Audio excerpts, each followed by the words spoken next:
News Updates.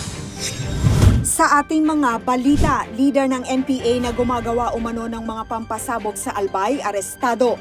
EO-57 na layong palakasin ng maritime security ng bansa nilagdaan ni Pangulong Ferdinand Bongbong Marcos Jr. Romel Francisco Marbil itinalaga bilang ika-30 PNP chief. Ako po si Cesar Sorian, kasama ang buong puwersa ng Kidlat News Channel para ihatid ang mga nangungunang balita sa buong kapuluan.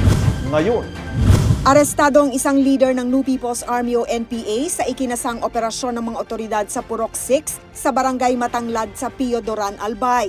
Kinilala ang suspect na si Ramir O. alias Domeng, Vice Commanding Officer ng Centro de Gravidad, Sub-Regional Committee 3, Komiteng Probinsya na nag-ooperate sa Albay at gumagawa roon ng Improvised Explosive Devices o IEDs. Nadiskubre sa kanyang bahay ang ilang kagamitan sa paggawa ng IEDs, medical kits, iba't ibang klase ng electrical wires, IED components at .38 caliber revolver na may kargang 5 bala.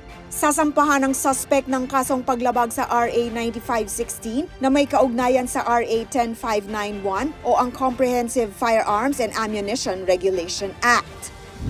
Nilagdaan ni Pangulong Ferdinand Marcos Jr. ang isang kautusan na naglalayong palakasin ng maritime security ng bansa sa gitna ng agresibong taktika at pagbabanta ng China laban sa Filipino vessels sa West Philippine Sea o WPS. Sa bisa ng Executive Order 57 o kilala rin bilang Strengthening the Philippines Maritime Security and Maritime Domain Awareness, muli nitong inorganisa ang National Coast Watch System at papalitan ng pangalan bilang National Maritime Council o NMC. Sa ilalim nito, inaatasan ng Pangulo ang NMC na bumuo ng mga polisiya at estratehiya na layuning proteksyonan ng katubigan ng bansa at ang mga Pilipino sa pinag-aagawang teritoryo. Pangungunahan ng naturang konseho ni Executive Secretary Lucas Bersamin, katuwang ang National Task Force for the West Philippine Sea at ilang support agencies gaya ng Philippine Coast Guard at Armed Forces of the Philippines.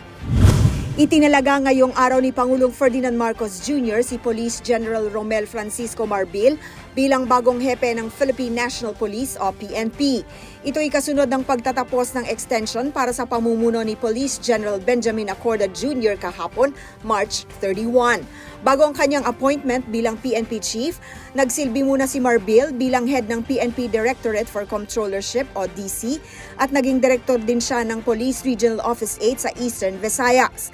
Liban dito, miyembro din siya ng Philippine Military Academy Sambisig Class of 1991. Kabilang sa inilatag niyang plano para sa PNP ay ang pagpapatibay sa kalidad ng pamumuno, paglaban sa local at transnational crimes, at pagpapaunlad muli ng tiwala sa publiko. Para sa Kidlat News Updates, ako si Rosalyn Sinchonko, nag-uulat. atin niyo pong natunghayan ang mga headlines sa nakalipas na mga oras. Manatiling nakatutok para sa susunod na mga updates at breaking news. Ako po si Cesar Sorian, kasama niyo sa bawat pagputo ng balita.